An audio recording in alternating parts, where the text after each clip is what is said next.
les restrictions, elles n'ont pas bougé depuis plusieurs mois. Donc actuellement, on a une jauge de 15 personnes, quel que soit le lieu et les dimensions du lieu. Alors ça dépend des paroisses et les, les paroissiens, le nombre de paroissiens qu'on a par messe.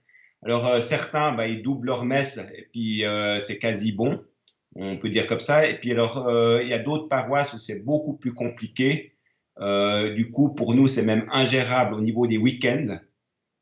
C'est pour ça qu'on propose des live streaming et ensuite, eh bien, chez nous, on permet la communion après le live streaming.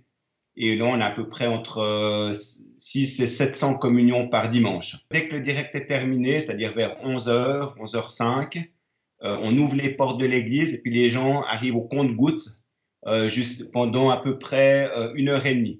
Je suis en action de grâce parce qu'il faut quand même reconnaître que le Seigneur, c'est quand même lui qui a le dernier mot. Et quand je vous disais qu'il y a des choses qui se passent, des vrais fruits de conversion, et même de gens pratiquants, mais on sent qu'il y a comme quelque chose qui se passe durant cette année que je n'avais peut-être pas connu sur d'autres années non plus. Donc, à la fois, je dois reconnaître humblement que le Seigneur, il agit dans ce désert, quoi. Il y a quand même des belles choses qui se passent, mais c'est sûr que les gens, ils sont un peu en colère. Et c'est pour ça qu'on propose beaucoup de choses pour aussi que les gens puissent vivre leur foi et pas dépérir, déjà psychologiquement, mais aussi spirituellement. De toute façon, les deux vont ensemble, hein.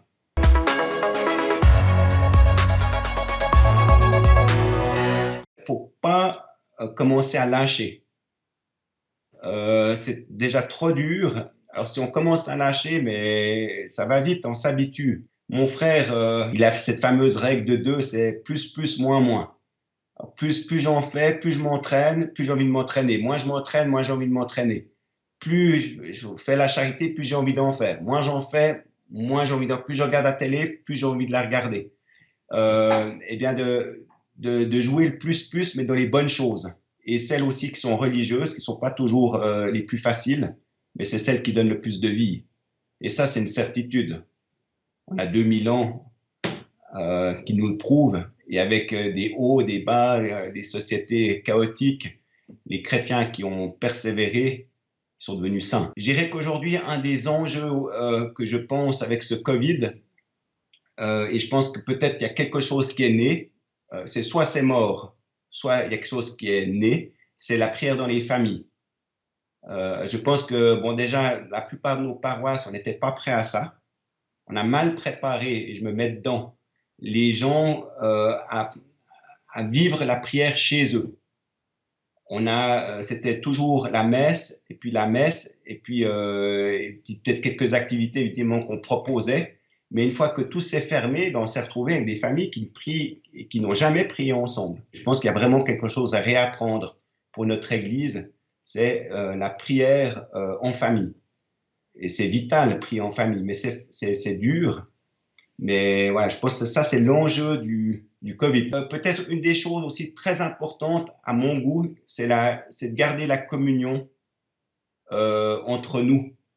Je dis souvent, il ne faut pas se tromper de combat. La première chose, une des plus importantes, c'est la communion dans le Seigneur. Et elle passe aussi par notre amour les uns vis-à-vis des autres.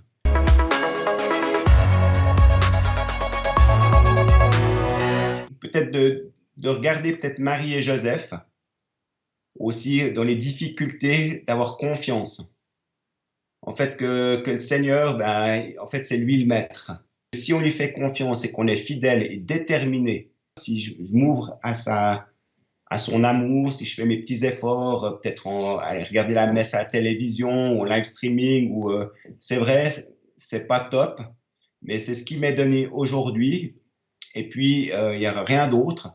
Et c'est là-dedans que le Seigneur va me rejoindre. Et de façon aussi puissante qu'un autre moment, puisque c'est ça qui m'est donné et qui m'est donné comme contrainte aussi. Donc, c'est vraiment confiance. Le Seigneur, il n'a pas dit son dernier mot et il peut vraiment nous ressusciter.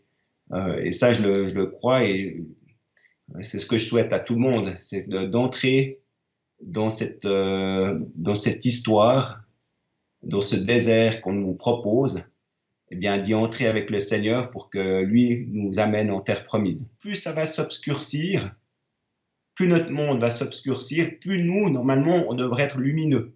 Il faut qu'on rayonne et puis qu'on soit sur le bon combat, c'est la sainteté. C'est ça le vrai combat, c'est d'être saint. Il n'y a jamais eu de conversion du monde sans saint.